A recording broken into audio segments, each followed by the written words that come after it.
ఈ ప్లాన్ ప్రకారం 62% క్లారిటీ నాకు వచ్చేసింది. ఆ మిగతాది కూడా వచ్చేసింది అనుకో, ఈ పేపర్ వర్క్ అయిపోయినట్టు మనం ఎస్కేప్ ప్లాన్ చేయొచ్చు. మిగతా 38% ఎప్పుడు పూర్తవుద్ది? అది ఎలా చెప్తామండి, ఇది క్రియేటివ్ జాబ్. ఒకసారి ఫట్ మనం వచ్చేచ్చు, ఒకసారి టైం పట్టొచ్చు. ఈ లోపు వాళ్ళు మనం లేసేయచ్చు. ఈ పేపర్ వద్దు, ప్లాన్ వద్దు. ఈ రాత్రి మనం ఎలాగైనా సరే ఎస్కేప్ అవ్వాలి. నేను ప్లాన్ చెప్తాను, నువ్వు ఫాలో. That's all. అది కదండి, ఇక్కడ ఒక చిన్న ప్రాబ్లం ఉందండి. That's all. ఏం సార్ ఇది? కేరళ ఆయిల్. మరి ఈ ఊళ్ళో రాసుకోవచ్చా? పళ్ళు చేయగానే పంచర్ మాత్రం వేస్తావు. ఒకసారి పట్టుకో. అయ్యా బాబోయ్, ఎవడన్నా పొరపాటున పట్టుకున్న జారిపోవటానికి. జనరల్ కన్నాలేసే వాళ్ళకి ఇలాంటి ఐడియాలు ఉంటాయి. సర్లే పదా, ఆ చెప్పులది. ఇవి నా చెప్పులు మీకు సరిపోవు. నీ తొక్కల చెప్పులు నేను వేసుకోవడానికి కాదు, ఆ చెప్పులు సౌండ్ వస్తే వాళ్ళు లేస్తారని. పదా.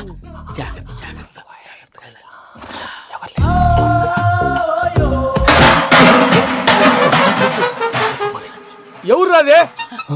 నేను మేనేజ్ చేస్తాను, ఉండండి. అడ్డమైన పిల్లలని ఎండ చేరుండయి. మళ్ళీ చేస్తాను. లేదు, అలా చేస్తే లేకుండా పడి ఉంటాడు. నీ అబ్బా ఎదో పిల్లి సచ్చినది దీని.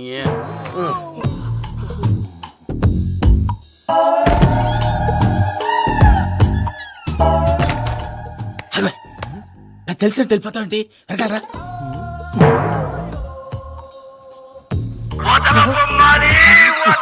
ఎవరా నిద్రపోలేకుండా ఈ టైంలో? అర్ధార్థ పుట్టి ఫోన్ లేంట్రా? ఏం లేదు భయ్యా, నువ్వు మిడ్ నైట్ దొంగ తిరుగులు తిరుగుతున్నట్టు, చెంబులు తపేలాలు నీకు తగలరాని చోట తగులుతున్నట్టు పిచ్చి పిచ్చి కళలు వస్తున్నాయి. ఏదో దరిద్ర పుట్టుకల కనుక. ఏంటి గురుగారు పడుకొని ఒక డిస్టర్బ్ చేస్తారు? నువ్వు ఫోన్ పెట్టారా? స్వరూపేనండి. ఏమక్కర్లేదు. చూసేవరా వాళ్ళ నిజ స్వరూపం. రెట్టి హ్యాండెడ్ గా పట్టించాలి. పద. అలాగే.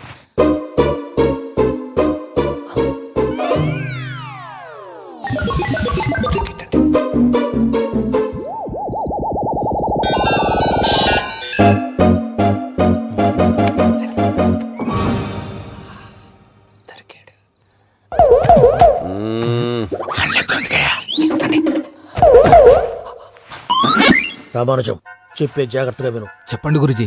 ఈ రాత్రికి ఎలాగైనా నా పత్రాలు కాజేసి ఇక్కడి నుంచి జంప్ అయిపోవాలి. ఓకే, చలో చలో.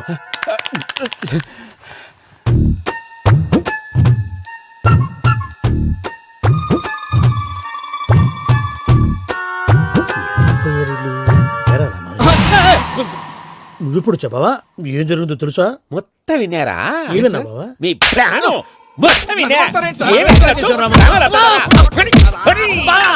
అత్రంతా ఈ స్టోర్ రూమ్ లో పడి సావని. నవ్వించాలి. పద. అమ్మో అమ్మో, బైరక్కాడు. వాడు రోజు ఈ టైం కుక్కలను వదులుతాడు. ఆ పెద్ద కుక్కలను వదిలితే పర్లేదు, చూడటానికి దట్టంగా ఉన్నా ఏం చేయవు. ఆ చిన్నది ఉందే, చూడటానికి సింపుల్ గా ఉన్నా చాలా కన్నింగ్. దానికి ఒక స్పెషల్ ఫీచర్ కూడా ఉంది. ఏంటిది? మనిషి నచ్చితే వదిలేస్తుంది, నచ్చపోతే కరిచేస్తుంది. అరిచే కుక్క అరవదంటారు కదా, ఇది కరిచే కుక్క అస్సలు అరవదు. అమ్మా, దాన్ని వదిలేడు. అమ్మో, మీరు అటెండి ఇటు వెళ్తారు. అమ్మో. అయ్యో అబ్బోయ్.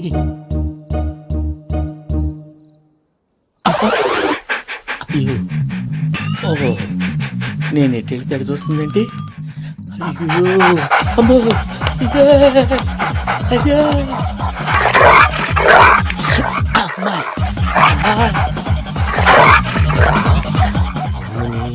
అని చెప్తా. ఇప్పుడు నువ్వు బయటకు ఎలా వస్తావు చూస్తా.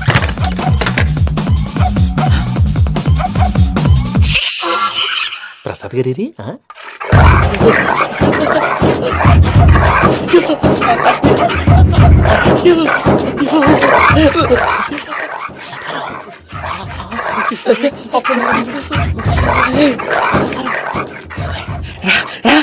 వచ్చింది.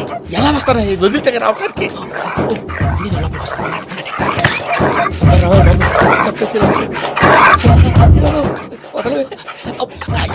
ఈ లంకికి బాగా వేసేస్తే కళ్ళు కనపడి కన్ఫ్యూజ్ అయిపోతున్నాయి. మీరు వెళ్ళిపోండి. అది అది ఇక్కడే పడి ఉంటుందిలే. పూజ పూజ పూజ. పూజ రూమ్ కాదు, తన రోజుకో రూమ్ లోకి మారుస్తున్నారు కదా. చెంకల్ రాయదు. ఎవరు? Phone off చేసావచ్చు.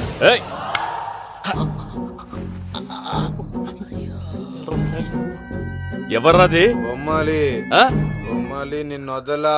వీడ బొమ్మాలి నిద్రంతా పాడు చేసినాడు. రే పూజ బొమ్మాలి. రే లేరా లే. ఏంటి నానా? తాతయ్య రూమ్ లోకి పోయి పడుకోపో.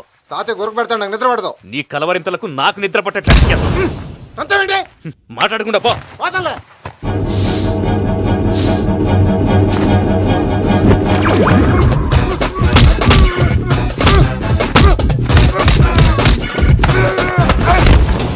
కొడతావేంటి? పోతున్నాను కదా. నేను కొట్టడం ఏంటిరా?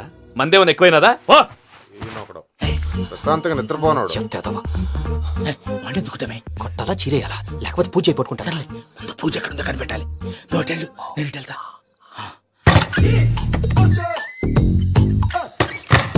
పూజ ఈ పుట్టుడు ఫోన్ సైలెంట్ మోడ్ లో పెట్టడం చేత కాదు. మళ్ళీ మొక్కి దెబ్బైపోతాడు. విడిచిపోతే బెటర్. పూజ ఎవరు వచ్చినట్టున్నారు? ప్రసాద్ గారు ఎక్కడున్నారు సార్? అయ్యో ఇలా పడిపోయినట్టండి. ఏదో మాటలు పైకి లాగబోయా. ఇలా చేయమండి చేయమండి. అజయ్ కూడా అజయ్ కూడా జాగ్రత్త జాగ్రత్త జాగ్రత్త. అయ్యో అయ్యో అక్కడే ఉండి వచ్చేస్తాను. ఈ బ్యాడ్లో పడ్డారు ఏంటండి? ఇదే కప్పండి బాబు. ఎంతో పాపం చేస్తే ఇలాంటి పనిష్మెంట్లు వస్తాయి. దేవుడు లాంటి మీకు ఎందుకు వచ్చింది? సార్ ముందు లేకుంటే మీరు వెనకాడతారు. ఏంటండి సీసా పెంకులు? అరే చూసుకోలేతే బాగా లోతు దిగిపోయినట్టున్నాయి. రెండు రెండు కొన్ని కూర్చోండి. మీరు నా కోసం ఇంత హెల్ప్ చేస్తుంటే మీకెందుకు సరే ఎలా జరుగుతున్నాయి? నువ్వు నిజంగా నేర్చుతున్నావా? భలే వారు ఏం మాట్లాడినవి. మిమ్మల్ని చూస్తుంటే ఏడుపు వచ్చేస్తుంది. ఏడు చెట్టు గొంతు డ్రై అయిపోయింది. ఇక్కడ ఏదో నీళ్లు ఉన్నట్టున్నాయి. ఇవేంటి వేడుకున్నాయి? నాకేం తెలుసు. సరే తాగేస్తాను. వెళ్దాం పదవా, ఇంట్లోకి వెళ్దాంరా. వెళ్దాం పదవయ్యా. నాకై చెప్తున్నాడేంటి? గుడ్ మార్నింగ్ సుందరం మాస్టర్. అయినా చిన్నపిల్లలాగా సీసా పెంకుల మీద కిందకి వెళ్ళారండి. కర్మకాయలు వెళ్ళానే, వెళ్ళు. చెప్పి పోయి కాల్ తీసేస్తే తెలుస్తుంది. మొహం మీద ఆ దెబ్బలేంటండి? ఏం ఎర్రనట్టు మాట్లాడతావేంటయ్యా? నిజంగా దెబ్బల గురించి నాకేం తెలియదండి. రాత్రి వేడి నీళ్ళు తాగిన తర్వాత మొత్తం మర్చిపోయాను. వేణిడు కదయ్యా, నాటు సారా. అర్థమైంది. అంటే ఆ ముగ్గురిని మీలో చూసుకొని మిమ్మల్ని బాగా నా కోసం నా ప్రేమ కోసం పూజను నన్ను కలపడం కోసం మీరు ఇంత త్యాగం చేస్తే మీ మీద ఊరంతా ఎనపెట్టాలి అరిపేటయ్యా. ఎవడు నింటే అదొక డేంజర్.